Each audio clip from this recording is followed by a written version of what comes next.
try to grab here and just resist, just your arms and nothing else. Yeah, just put your hand down. Keep all your weight on the floor now. This is really hard. If a guy's strong, they need to manipulate this to pull him back here. Yeah, and push his wrist forward when his weight is on it. But if I find a way from here to trap and bring the elbow forward, I've created the same situation that I need for shoulder lock. So you need to be aware of all this shit. When you put your hand down in this shape, this is vulnerable potential. Now you're better. You can feel it right away. And you're blocking my leg like a freak. Like jiu-jitsu works like that. When you start doing this correctly, it gives you bonuses. You just put your elbow in a safe spot and you got to control the femur. Oh, look at that. So now I'm not going to come. Now is the time to pass. This is block this leg and go.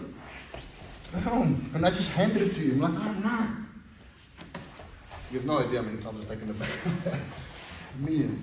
Just leave your hand out, but make sure it's safe. Don't put bait out in a way that it can be taken. Unless you can afford to lose it. If it's a worm on a line, that's okay.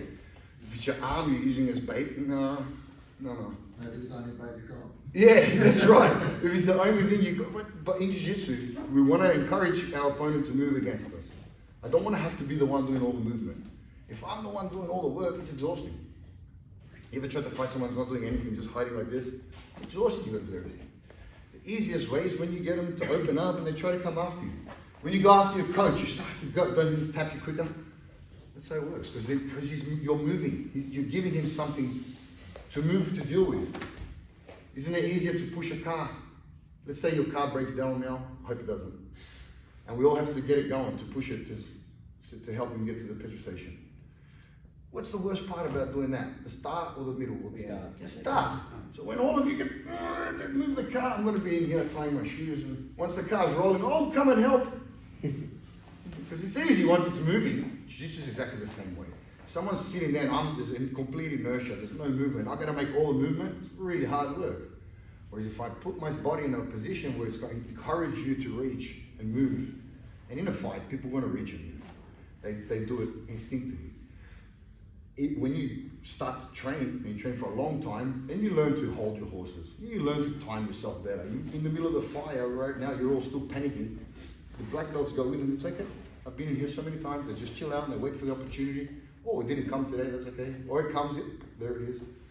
It's all about waiting for the right moment. That comes from encouraging movement from your partner, not stealing, not trying to steal moves. Just want to try this quickly? The Kimura? Just quickly? Sorry for interrupting. That's okay, it's not an interruption. Good. I thought it would tie into It's exactly to the anchor hand blocking. It is exactly the same principle, because once he goes from my hands, he's not protecting his head. The only thing that changes is he's turning his back a little bit. So if you get to this half guard and somebody decides, you feel like they're going for your arm, you can put it there. Just make sure you lower your shoulder here. So when if he sits up and reaches for the Kimura, you should feel right now that you're not going to move this. Try. It should feel like it feels exactly like what you feel. Yeah, you already know you're screwed. From here, with the weight staying here while he's trying, I'm going to press down to clear the knee and pass. And it's exactly the same when you're countering hip bumps. Exactly the same. Yep, if he sits up, except I'm doing that from inside the clothes. So if I'm in here, and I sort of sit back, and you sit up to make a hip bump. You know how to do the hip bump trick? Sit up nice and tall. And it's the same position, except he's not holding my arm. So it's a good way to bait people. Yeah. Especially white belts, because I love hip bumps. And again, when you're doing bait, remember, if you're the bait, put yourself in harm's way intelligently. Yeah, not just, because you can't replace your elbow if somebody snaps it. So if I'm going to put my arm in as bait, don't stack it.